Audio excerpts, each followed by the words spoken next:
Hello, and thanks for clicking on the link to watch this video. And we're going to figure out how best to apply owner's time to a job. Right.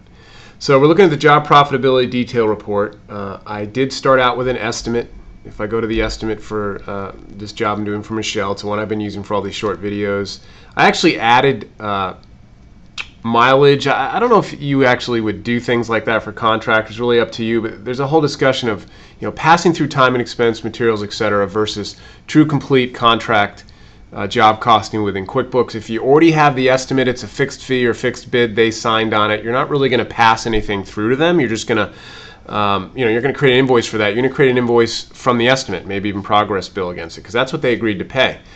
So you're not really passing it through to the customer if they already agreed on it. So in this case, everything I do on the cost side, I want to use items, right? Not an expense account, etc., because that'll show up as a no item row on my job reports.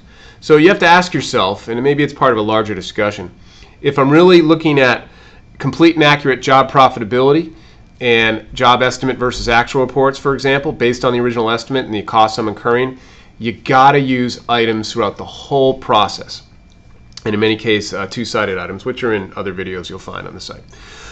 So let's talk about just applying owner time to this particular job.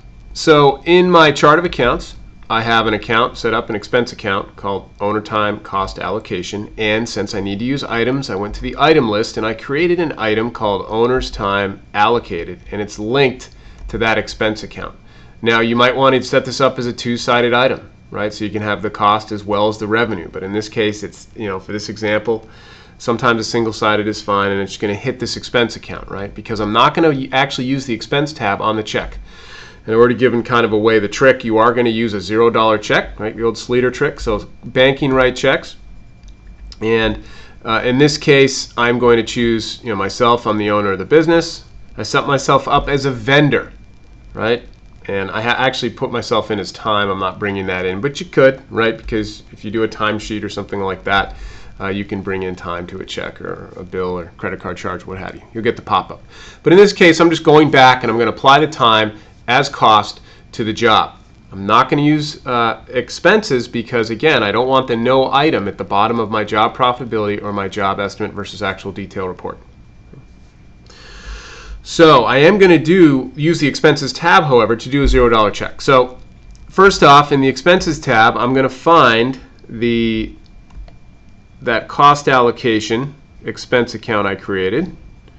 And I'm trying to remember exactly what I called it. I think it was owner time cost allocation, right? And let's say it's $1,500, but I'm going to actually put this in as a negative, okay? And I'm not going to sign the job to this expense line because I don't want it to show up. If I did sign a job to the expense line, you would see it in a no item row on the job profitability report. Okay, so you can sign a class if you want, whatever. So here's the kind of offsetting, if you will. And on the items tab, I'm going to choose that item that I created to track the owner's, I believe it was another charge item. Yeah, owner's time allocated. This is going to be a positive amount for that same $1,500 because it's a $0 check, right? And in this case, I am going to choose the job. And click recalculate at the bottom. So it's a $0 check. Click save and close. And now when I go to my job profitability report, I will have owner's time allocated as cost, so it's been applied to the job, and yet I don't have a no item row here. We don't want a no item row here if you're really relying on the job detail reports.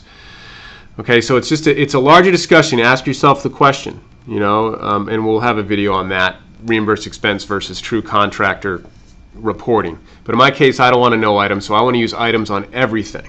Okay, if I use an expense account linked to a job, it's going to show up on the job reports as no item. So make sure that you have that in your mind when you're going through and doing job costing in QuickBooks. Anyway, that's how you allocate owner time to a job, and I hope that was helpful. Have a great day.